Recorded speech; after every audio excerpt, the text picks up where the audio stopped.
Salam Bapak Ibu Saudara yang dikasihi Tuhan, salam sejahtera buat kita sekalian.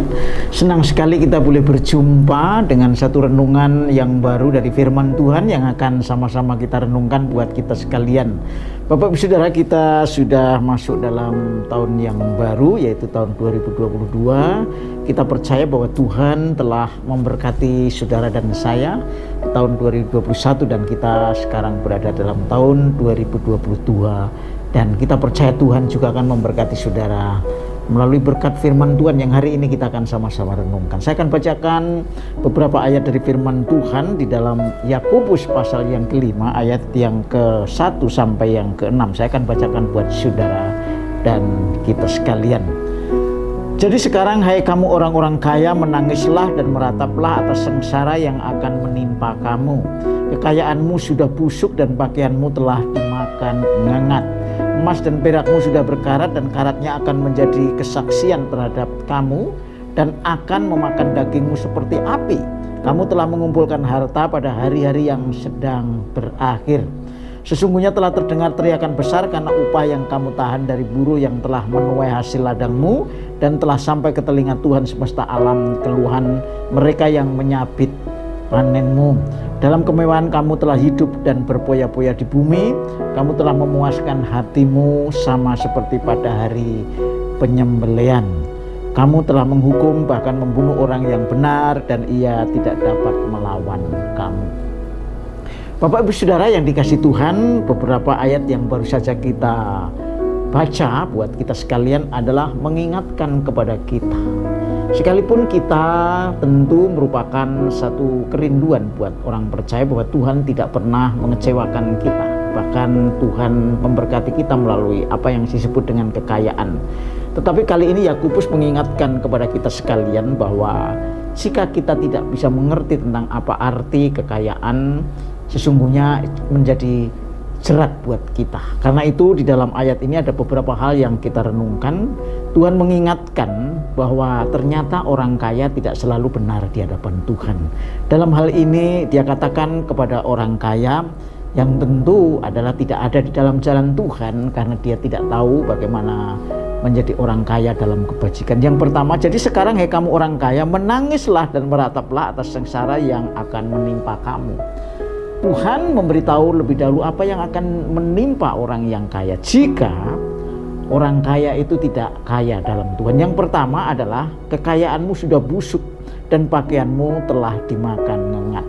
Jadi berkat kekayaan sekalipun itu kita perlukan di bumi bagi orang yang percaya, tetapi itu akan bisa membawa kepada kebinasaan kalau kita tidak mengerti apa arti kaya dalam Tuhan. Emas dan perakmu sudah berkarat, tidak kekal. Sesuatu yang kita terima di bumi ini hanya bagian dari komplement atau kelengkapan di dalam hidup orang Kristen ketika kita mengiring Tuhan. Karena itu mari kita sikapi dengan baik bahwa berkat-berkat yang kita butuhkan memang itu perlu dan penting, tetapi tidak kekal. Karena itu sikap kita menjadi penting, bagaimana kita menjadi orang yang diberkati Tuhan melalui kekayaan.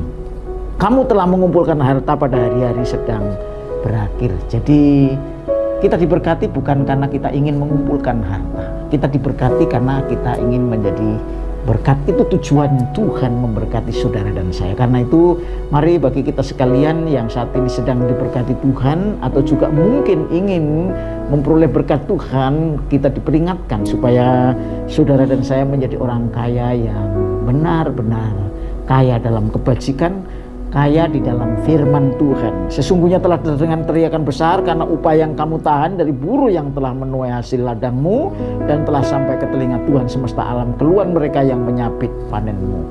Jadi rupa-rupanya orang-orang yang kaya yang kelihatannya memang menjadi berkat bagi banyak orang, mungkin dia bisa beramal baik tetapi cara hidupnya tidak sesuai dengan kehendak Tuhan. Mereka menjadi pemeras, mereka memperlakukan anak buahnya tidak adil, dan inilah yang ditegur oleh Tuhan supaya hidup kita bukan karena kaya materi tapi karena kaya kebajikan walaupun kita mempunyai materi. Oleh karena itu saya rindu kita semua, bagi kita orang percaya yang saat ini mendengarkan renungan ini, mari ketika saudara dan saya diberkati oleh firman Tuhan hari ini melalui kekayaan dan berkat jasmani yang tentu saudara perlukan untuk hidup, maka mari kita jangan hidup berpoya-poya karena kemewahan. Karena dikatakan dalam kemewahan kamu telah hidup dan berpoya-poya di bumi. Saudara, hidup dari kekayaan yang menjadi berkat bagi saudara dan saya bukan untuk poya-poya, ya, bukan berekstravagansa,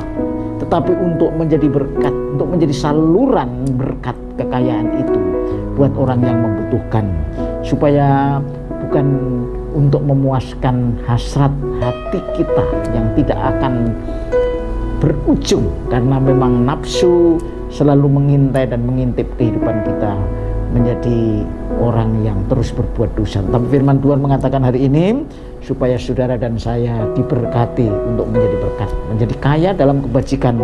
Dan Yakobus melalui firman Tuhan hari ini mengingatkan kepada saudara dan saya, mari kita kaya dalam kebajikan, kaya untuk menjadi berkat, kaya untuk memuliakan Tuhan, kaya dalam kebaikan, di dalam berkat Tuhan yang kita kembalikan untuk kemuliaan dan menjadi berkat bagi sesama.